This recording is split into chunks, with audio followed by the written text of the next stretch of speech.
My good people, my good people. Hello, world. I'd like to welcome y'all back to the show that's hot with your boy, Roz Scott. This is Roz 2 Cents, baby. What's going on, everybody? Hey, after the news I just heard and what I've been reading all day, it seems like in the NFL, they've been going to Usher concerts too, because they've been trading places. We've seen a lot of big trades happen, man. The Bears just picked up somebody. The 49ers just picked up a defensive end that I think they going to love and Chase Young coming from the Commanders. But we going to get into all that, my good people. Also, we saw a great fight this past weekend and Tyson Fury versus Francis Ngannou. I'm gonna definitely dive into that action. And we're gonna give you Rob's top 5 teams after week 8 in the NFL. And we definitely gotta have that NBA talk. So as I tell you all the time, my good people, go ahead, sit down, relax, chill out, get your drink, and enjoy the hottest sports conversation in the nation, man. This is Rob's 2 cents. And I gotta touch on the subject first. I know a lot of y'all like, man, Rob, why even talk about this team? They not worth your time. They not worth your effort, your troubles, your struggles. But I gotta talk about the Chicago Bears, man. You know, the Bears got destroyed by the Los Angeles Chargers. Final score 30-13, man. Uh Tyson Bagent had an okay game. He was 25 of 37 for 232 yards, no touchdowns, 2 interceptions. You see what happened when that run game don't work for you. You see what happened when Dante Foreman not scoring 3 touchdowns in the game, and Khalil Herbert is gone, and you just can't seem to get that rhythm. That's what Justin Fields been going through. So I simply brought up the Bears to bring up this. There's no more QB controversy in the NFL. Let's start saying that right now. Let's stop acting like Justin Fields has been getting the protection. Let's stop acting like Justin Fields has been getting the right play calling. Let's stop acting like his team has been putting in a total 100% effort. I mean, Jalen Johnson, I think that's his name, the corner safety that we got. He just requested a trade. You know, everybody's getting tired of the Bears nonsense. You know, people do not want to be a part of a losing atmosphere in a losing environment. Losers lose and winners win. My boy Eric Thomas told me that. He taught me that. Losers lose and winners win. And unfortunately, the Bears are not building a winning culture. But I don't want to hear any more controversy in the quarterback position. Let's be real. We wasn't gonna go that far with Mr. Bajan. I just don't think it's his time as of yet. He needs to sit down and continue to understand the game at a professional level as well. And like I've said many times about the Chicago Bears, I don't care if we got Tom Brady back there throwing passes in his prime. I don't care if we got the sheriff and Peyton Manning throwing passes in his prime.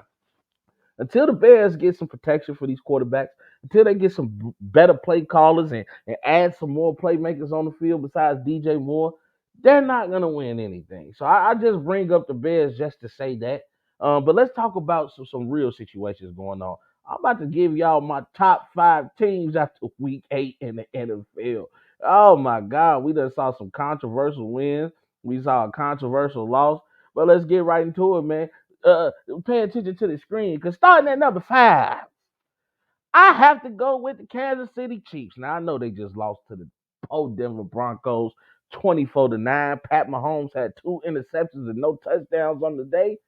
Now they made the excuse for him, said he had been feeling ill, maybe some flu-like symptoms going on before the game. But I'm gonna tell y'all right now, I don't want to hear that. If you're on the field to play, you're on the field to play.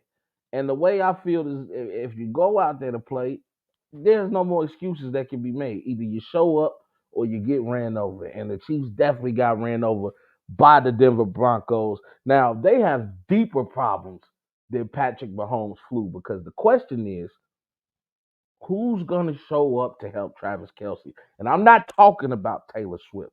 I'm talking about one of these receivers on the Kansas City Chiefs. Which one of y'all are going to step up and be the Tyreek Hill for this team? Now, I'm not saying you're going to be as great as Cheetah. I'm not saying you're going to be as fast as Cheetah. But what I'm asking is, who's going to help with the workload when Travis Kelsey gets tired?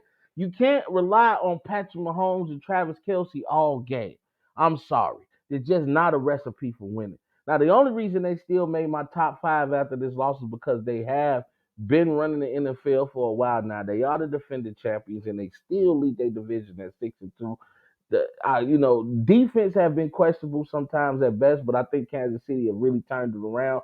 According to the Fox Sports, Kansas City Chiefs defense comes in at number 4 on the list. They've only allowed 4 touchdowns so far in this season after week 8. So, I got more faith in the Kansas City Chiefs than I have in Detroit, who was pretty much my runner up. Unfortunately with Detroit, Jamar Gibbs had an excellent game, running all over the Raiders, running for over 150 yards and 1 touchdown. And that defense was able to get to Garoppolo 6 times. But I don't trust Jared Goff.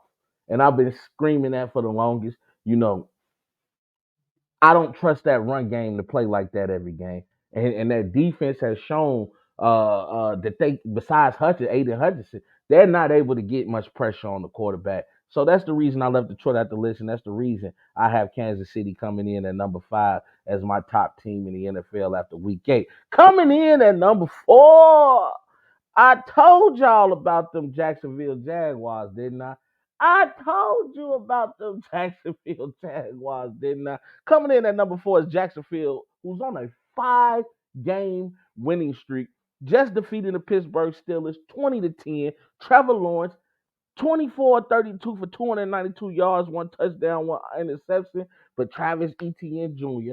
doing what he does best, 79 yards on the day rushing, and also had 3 receptions for 70 yards, and the only touchdown on the day for Jacksonville. I told y'all, if you keep Trevor Lawrence under 40 pass attempts, that is going to be a recipe for success for Jacksonville. Keep that balanced attack going. Travis Etienne Jr. has been having a hell of a season. And the way that he's in sync with Trevor Lawrence, even helping out in the pass game. And like I mentioned, they got studs over there. They got Calvin Ridley. They got Christian Kirk. They got guys over there that can make plays. Simple. Jacksonville is going to be a scary team. Trevor Lawrence seems like one of those confident dudes. He definitely got the confidence of his team in him. And you can tell that locker room supports this guy. This guy is a monster. Sunshine, sunshine, as they like to call Trevor Lawrence. He's a beast. And that's why Jacksonville is my 4th best team in the league right now. And now, as I mentioned, they're on the 5-game winning streak going into their bye week. So now you're going into your bye week to get a little rest, knowing that you just dominated a stretch in the season. You got to come back out of this bye week with confidence, and that's going to be a very important game. The game that Jacksonville plays after the bye week, definitely going to be keeping our eyes on that. Coming in at number 3, the Miami Dolphins have yet again scratched my top 5 list. Coming in at number 3, the Miami Dolphins, they defeated the Patriots 31-17. Tua threw for over 300 yards, 3 touchdowns, only 1 interception. Raheem Mostert had 46 yards rushing and 1 touchdown on the day. They definitely missing my boy Archain, missing that dynamic running back, and hopefully, I don't know, I believe I think he went down with an Achilles or something with his lower extremities. So I don't know if we'll see him again this season. But this team just has a team full of playmakers. And even though you're missing our chain, when you have receivers like Jalen Waddle and the cheetah Tyreek Hill, who both had over 100 yards on the day receiving, and each had a touchdown, it shows why this offense can be so scary, because they are just dynamic. My only question with the Miami Dolphins is, can you beat the powerhouse teams? Can you beat the Kansas City Chiefs of the world? Can you beat the San Francisco 49ers of the world when they're all healthy? Can you beat the Eagles? Can you beat Jacksonville? That's what I want to know about the Miami Dolphins. When the heat is on, do you stand in the fire and take on all contenders, or do you just burn and wither away? That's what I want to know. Before I keep going, man, I gotta. Oh, what's up, Coach? I appreciate you. You need Sanders, all of them. Yes, they do. They all need some help. They talking about the Bears. Hey, the Bears definitely need some help. They need somebody. Oh Lord Jesus, because we just suck. But hey, Coach, I appreciate you for watching. Now coming in at number 2 on my top 5 NFL teams after week 8. I gotta go with the mighty Baltimore Ravens because Lamar Jackson been playing out of his mind. The Baltimore Ravens have been playing out of their mind. I'm telling you guys right now, the Ravens are looking like the real deal. Let's talk about who they defeated on the day. The Baltimore Ravens defeated the Arizona Cardinals. I'm sorry, y'all lost my train of thought for a second. Defeated the Arizona Cardinals in 31-24. Lamar Jackson was 18-27 on the day for 157 yards, 1 touchdown, no interceptions. That's always important when your MVP quarterback can not turn the ball over and help you win big games. That's what you do. And my boy Gus Edwards with the hat trick on the day, scoring 3 touchdowns on the day. Not to mention that defense forced 2 interceptions. And according to Fox Sports, the Baltimore Ravens defense is ranked at number 2, right behind the Cleveland Browns, only allowing 10 touchdown totals on the year. They are trying to channel their inner 2000 Ravens. Hey, you've been seeing my boy training with Ray Lewis. Man, former Bears, man. It just sucks to see our guys leave us and then go on to be successful. But more power to the Baltimore Ravens, man. And that number 1, I have to go with the Philadelphia Eagles. Now I know a lot of people are like, Rob, why are you choosing the Eagles? Because even though the Eagles have won ugly games, the point is they're winning. And right now they lead the entire NFL with a record of 7-1. Now I know what I said about Jalen Hurts a couple weeks ago. He must have heard me because the guy has completely turned this game around. Let me tell you what they did against the Washington Commanders, a team they defeated 41-38. Jalen Hurts was 29-38 on the day for 4 touchdowns. Made up for that that lost fumble in the game, and he finally used those playmakers in his receiving core in A.J. Brown because A.J. Brown caught all 8 passes that was thrown to him for 130 yards on the day and 2 tutties. And Devontae Smith, another playmaker for this team, caught all 7 of the passes that were thrown to him for 99 yards and 1 touchdown. Even Julio Jones caught a damn touchdown. Let me tell y'all something. If this team can get rocking and rolling like that, we know what that defense can do. Their defense has been the reason that they've been able to pull out these ugly games. And now Jalen Hurts, who seemed to kind of be turning around, don't want to say that after only 1 week, but man, Jalen Hurts, I mentioned before, he was a quarterback that was getting better and better and better in his progression, and he seemed to be going the opposite way. But now he's starting to turn around, get this team going as long as they continue to do what makes them win. Continue to run the ball and continue that defense. And he knows that he got 2 studs out there at wide receiver. You can't forget about my boy Dallas Goedert at tight end, and you definitely can't forget about now they bring in a Julio Jones, even though I know he's not the same Julio from before. That guy can still get to it. And you definitely don't want to leave a guy like that open. So, those are my top 5 teams of the NFL right now. Number 5, the Chiefs. Number 4, the Jaguars. Number 3, the Dolphins. Number 2, the Ravens. And number 1, the Philadelphia Eagles. Let's go to the comments real quick. And y'all make sure y'all like, comment, and share, man. If you want to see your comment pop up like so. What's happening, my boy Ken? I appreciate the love, man. And thank you guys for coming in. Remember, this is an interactive show. Any questions that you want to ask Rob and you want to know my 2 cents on, make sure you ask away. Well, we're gonna keep this show right on going because we gotta talk about some guys that went down this past weekend. Kenny Pickett went down with a rib injury as the Steelers lost to the Jacksonville Jaguars, and they hope to get him back soon, but we don't know the timetable on that. We don't know how serious that rib injury is. And Kirk Cousins, unfortunately, after having a pretty great season, even though the Vikings wasn't having a great season, Kirk Cousins was having a pretty great season as far as statistics go. Unfortunately, he went down with an Achilles injury in the Vikings 24-10 win over the Green Bay Packers as they were looking to try to make a little noise and give Detroit some go, in the NFC North. Now, I just read that, as I mentioned earlier in the show, trading places. That's what the NFL is doing. the Detroit Lions just got Dobbs from the Cleveland Browns, so they're gonna see. I mean, from the Arizona Cardinals, so they're gonna see. If Dobbs can, fill that void, especially losing a guy like Kirk Cousins. And unfortunately for Kirk Cousins, I believe he becomes a free agent next year. So we'll have to look to see how this Achilles injury affects him and him getting paid. As we know, he's been with the Vikings for a minute now, and he spent so many years taking franchise tags. He finally was able to get his money, and unfortunately, he goes down with this injury, man. So, wishing a speedy recovery to both of you guys, man. It always sucks to see that.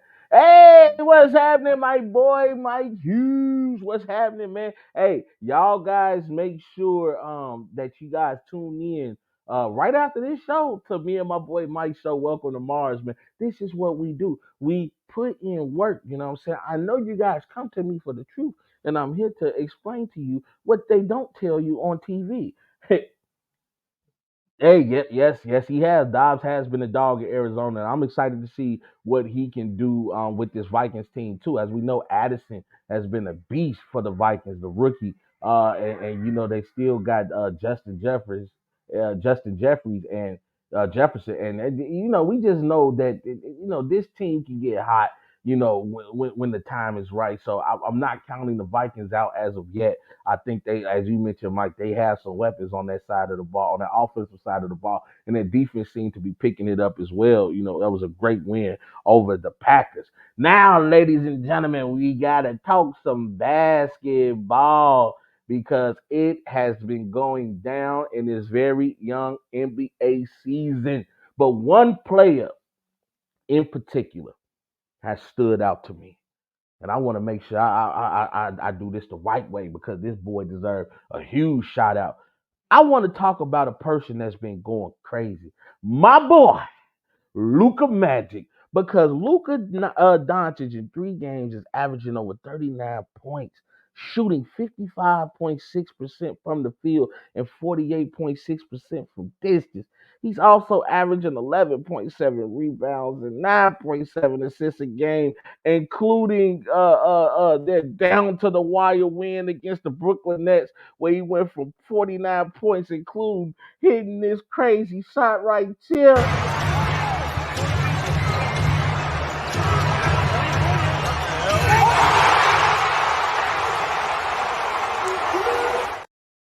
That's Luka Magic, baby. He hit that one-handed bank shot three while shooting 16 to 25 from the field, 9 to 14 from deep, including 10 rebounds, 7 assists with no turnovers. And then what did he do? He follows it up with 35 points, 12 rebounds, and 11 assists while shooting 50% from the field and from deep with the W over the Grizzlies. Ladies and gentlemen, simply what I'm not saying is Luka Doncic. That boy go. And he ain't been the only one. My boy Nikola Jokic notched his second triple double in 4 games in this early NBA season.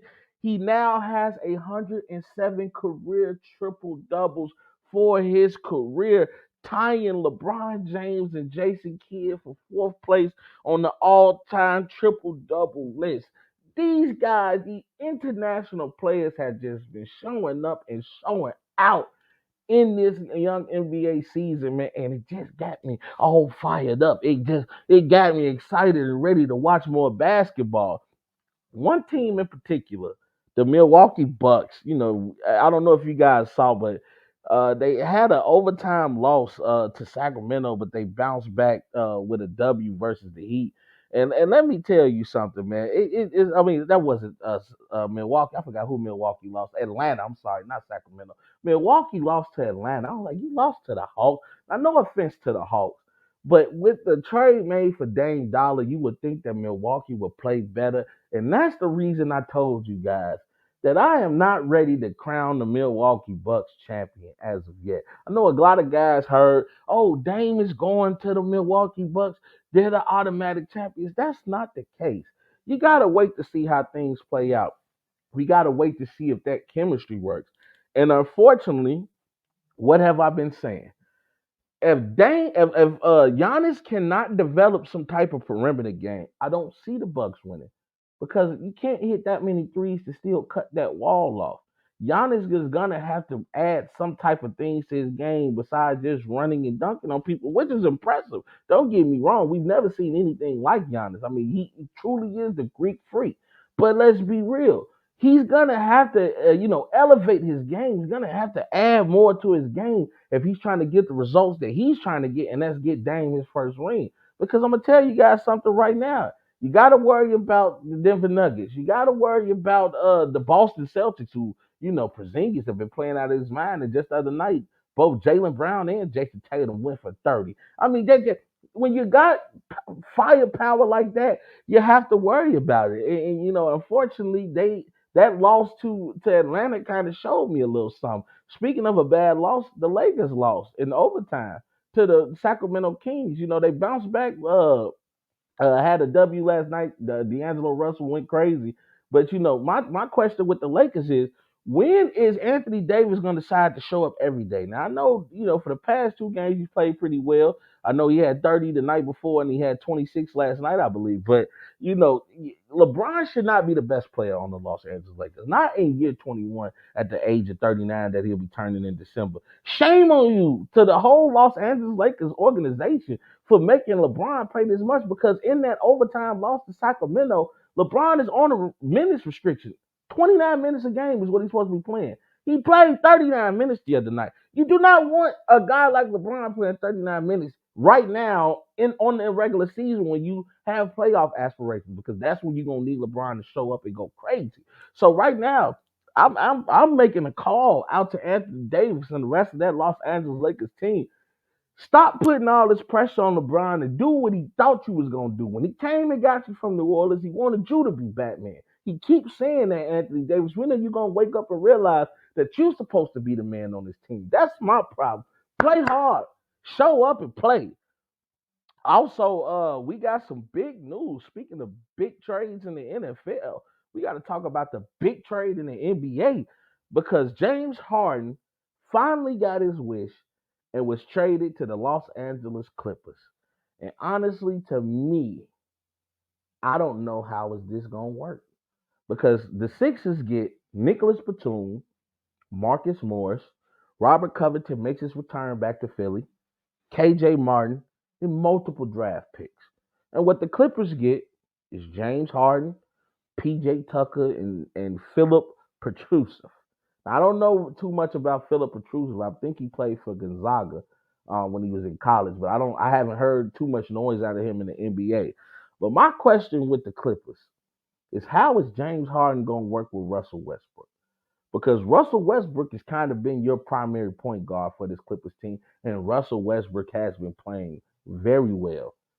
If I'm the Clippers, if I'm Coach Tyrone Lue, I'm having a serious conversation with James Harden and saying, brother, I know what you used to be. You used to be the bearded one. You used to be Mr. 40 a night, but you're not him no more. I'm gonna need you to come off the bench and leave my second unit, because Russ, Kawhi, and PG, they got this. And I don't know who do who do you not start, because Covington was starting in that starting lineup, I believe. And now I believe that you bring in the Terrence Mann before you bring in the James Harden, because James Harden, as has statistically shown, he is not the James Harden he used to be. Now he had that one game, that aberration game where he went for 40 in the playoffs. That was for one game. After that, we saw who James Harden really is. And that is, unfortunately, a guy who was on the downside of his career. No offense to James Harden. I rocks with James Harden. But what he did in Philly was just wrong, considering the fact that you now forced yourself off three teams. You forced yourself out of Houston. You forced yourself out of Brooklyn. Now you forced yourself out of Philly. And now you think you're going to go, because let me tell you something right now. Coach Tyrone Lue ain't going to play that. If you go over there causing any commotion, you will not be playing the game. Now, I do like to pick up a PJ Tucker. He brings a defensive intensity, and we know if he can stand in that corner and hit that wide open three. But I just don't know how this James Harden, Russell Westbrook project is going to work. Luckily for the Clippers, I believe that they are still friends, with that relationship that they bond, that they forged back when they were both with Oklahoma City. But I just don't know how this dynamic works. We've seen the Russell Westbrook, James Harden project before when they were both in Houston, and Russ eventually asked for a trade because he just could not play with this guy. These are two guys that are ball dominant, and for the most part, Russ has been better at getting rid of the ball when he needs to. But unfortunately, James Harden, I don't think knows how to play without the ball in his hand. He's not going to be standing there, as a spot up shooter. So it's going to be interesting to see what happens with the Clippers now, especially because I think they let go of a lot. Robert Covington was a nice two-way player. Could hit some open threes. Could definitely play some defense. Marcus Morris haven't seen too much of it, but we know what Marcus Morris can do when healthy. And Nicholas Batum, he's a guy that's older on the downside of his career, but he was still a guy, a body out there that can go play some defense, and you let go of a young KJ Martin. So it's just gonna be interesting to see what the Clippers do, coming up, man. I'm definitely gonna be keeping my eyes on them. But I want to personally thank a brother in the NBA who's kind of making me look like Nostradamus. I want to thank you, Mr. Wardell Steph Curry, because you've been on the tear, and you're looking like you're gonna prove me right and be this year's MVP. Because right now, Steph Curry is playing in MVP mode, ladies and gentlemen. Since their loss to Phoenix in the season opener, the Warriors are on a 3-game winning streak, including 2 big wins against Western Conference powerhouses. Those teams being the Sacramento Kings and the New Orleans Pelicans. In those 2 games, Steph Curry has made 7 threes in each of those games, including shooting 70% against the Kings and 53.8% against the Pelicans from distance. Everybody laughed at me when I said Steph Curry would be the MVP. Rob, you don't know what you're talking about. You call yourself a sports analyst. You call yourself a sports guy, and you're saying that Steph Curry is going to win win the MVP, and that the Warriors will continue to be a real contender in the Western Conference. Yeah, and that wasn't just fandom talking.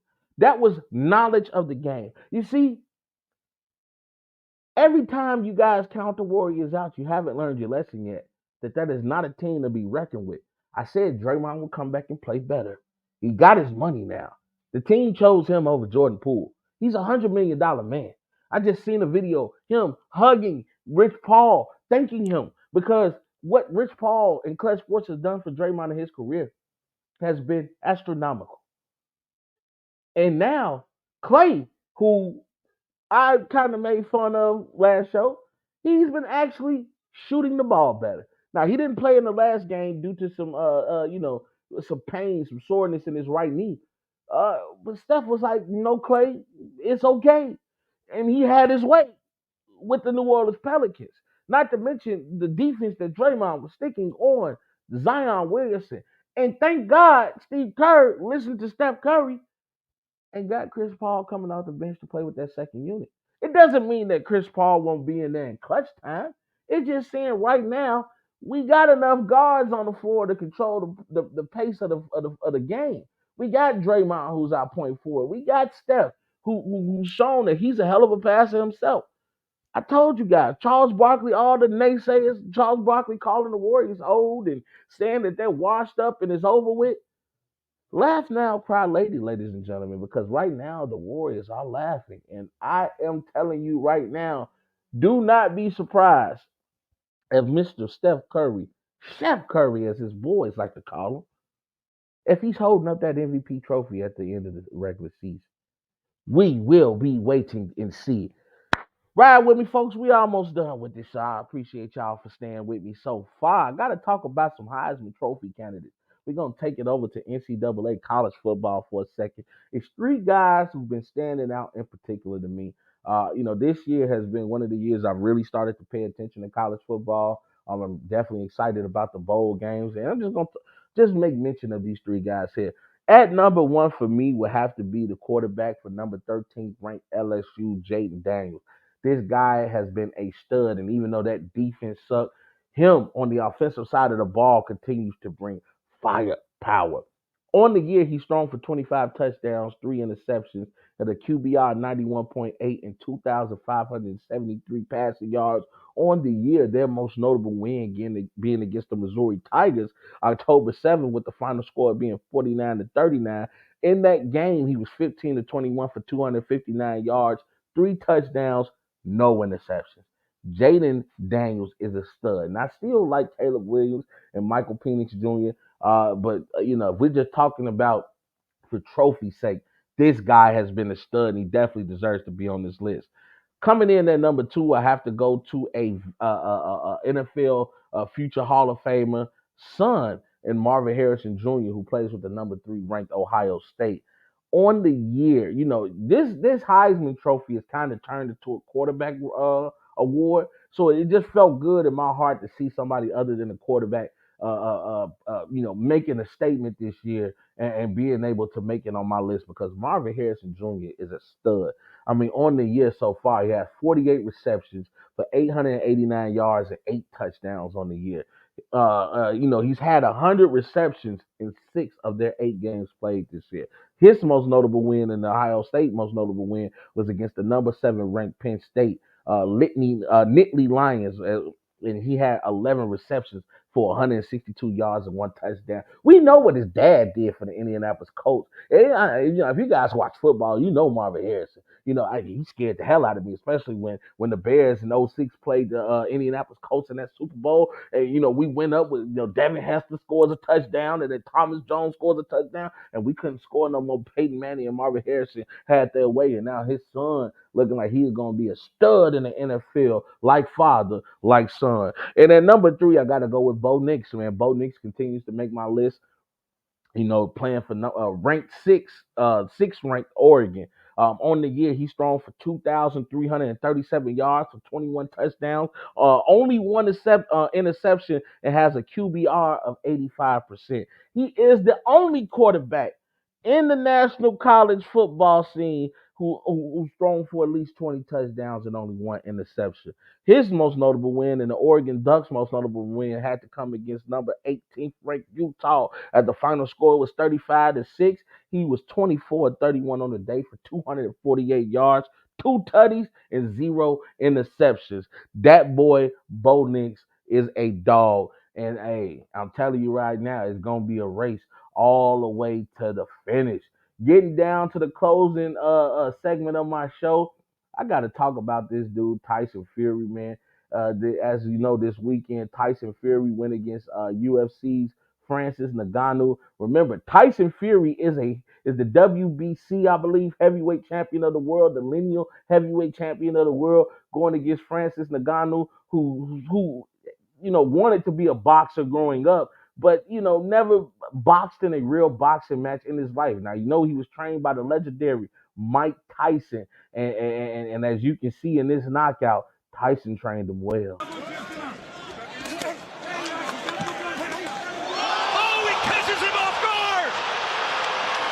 Francis Ngannou has just scored a knockdown against the heavyweight champ! Anything can happen! It was not a good look for Tyson Fury this weekend. Bad day at the office. As I just mentioned, Francis Ngannou he's been the heavyweight champion in UFC in mixed martial arts. He has not been in a boxing match. In his first boxing match, he goes against the WBC and lineal heavyweight champion of the world in Tyson Fury, and he was able to give him that give him that work. And it just didn't look good for Tyson. You don't let an amateur come in and do you like that.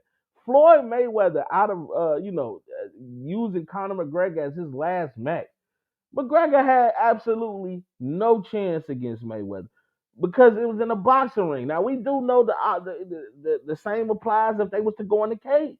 These boxers would have no chance to beat these guys in the cage. But to let a guy come into your world, go the distance with you. And a lot of people think Francis Ngannou won that fight. I did. What you say, man? He said, had that man seeing stars and not on the red carpet. Oh, Lord Jesus. That's how I know that's my wife. Boy, we crazy. That was a good one, man. But It's not a good look when you let somebody come into your world and dominate you in your sport, in your profession, and you're supposed to be the heavyweight champ in this thing. Now, if you ask me personally, I do think Tyson Fury won the fight. I know that's a lot of people, that's going to be controversial to a lot of people. I think Francis Ngannou had a great showing, and I'm excited to see if he's going to continue this transition over into boxing because he's going to make the heavyweight division very interesting. I just think Tyson Fury outboxed him in the end.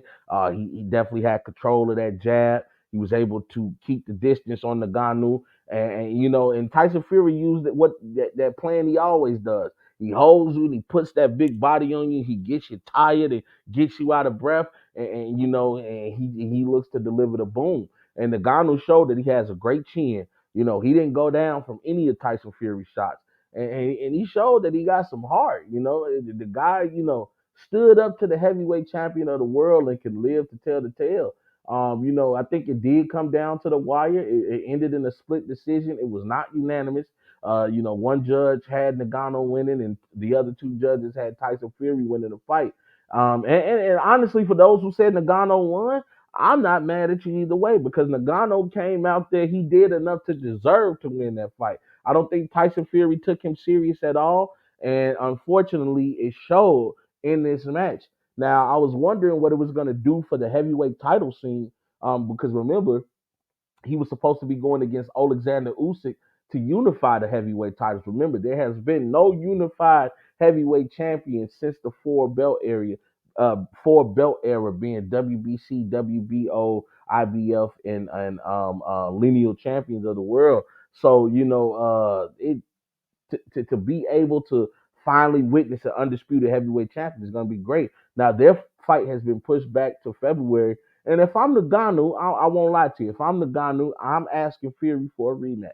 And I think he deserves one. No way in hell, even Tyson Fury should be able to accept this rematch and go show what he should have done and take the fight seriously. But I don't know if even if he takes the fight seriously, if he's just gonna lay Nagano out like that. I just don't have faith in it. So I'm gonna be definitely watching that world heavyweight unification title match against him and Alexander Usyk. But unfortunately, we have to wait until 2024 because if you look at Tyson Fury after the fight, Nagano looked like he was photo ready. Tyson Fury looked like he was in an abusive relationship. It was bad. And ladies and gentlemen, that is my show. Before I leave you, I'd like to show you my video of the week. As you guys know, I always find some crazy video of the week in sports. And this video comes from the Missouri Tigers college baseball team. Their antics that they do when their guys are giving post game interviews are hilarious. I thought it was funny, and I think you will too. Check this out. It's obviously a really good win. We needed to bounce back after this past week against Georgia. Let's get back on the right track. And I know we still got a lot of good pitching left. Didn't use very many guys tonight. So things are looking good for this weekend. A good night for you, and I think somebody knighted behind you. Coach, let's talk more a little bit about Jacob's evening. Jacob, he wants you. A lot of fight from you and the South Carolina Gamecocks tonight. Coach, I'll let you take the next one. I'm watching the match behind TJ right now. TJ, did you ever throw a no-hitter in high school? Yeah, I think I did once. Of course, that was a 7-inning game tonight. That would have been a no-hitter in high school. Mm-hmm. Yep. You had a kind of trading blows with your counterpoint at one point tonight. How does that feel whenever you know the other guy across the way is throwing a nice game as well, and you're kind of trying to match him pitch for pitch? Yeah, I mean, I think it keeps you a little Hey, just a bunch of guys having fun and loving what they doing. And that's what I'm doing. I'm just having fun, loving what I'm doing, man. I appreciate you guys for tuning in, man, and staying with your boy this long. Hey, let me tell you, man, it took a lot, man. You know what I'm saying? I was running late from work, and, we got some things going on. Your boy might be in Miami at the end of the month, man, and just a lot going on. Some unexpected stuff popped up, but I am here for you guys. I said I was gonna make it here, and I was gonna do Rob's 2 cents, no matter how tired I was, no matter how much everything in the universe was telling me not to. I'm gonna grind, baby. One thing you know about Rob, I'm gonna grind, man. I got nothing but love for y'all, man. I hope y'all continue to be good, Continue to be great. I'll see you guys Thursday. Make sure in about 10 minutes you tune in to the Mike and Rob show. Welcome to Mars as we give you guys our takes on everything that's going on in sports. I told you it's grind season. And you already know the slogan, baby. We go. There's a bigger fight going on. There's a much bigger agenda than the streets. And I know sometimes it's hard to see that far in front of us, but we have to look past the illusions, look past the delusions of grandeur, and look at the bigger picture. We need to become better versions of ourselves each and every day. Fight for what you believe in. Because if you're staying for nothing, you'll fall for anything. We just getting started, baby. You guys know the slogan now. Hope you all have a great evening. And we go.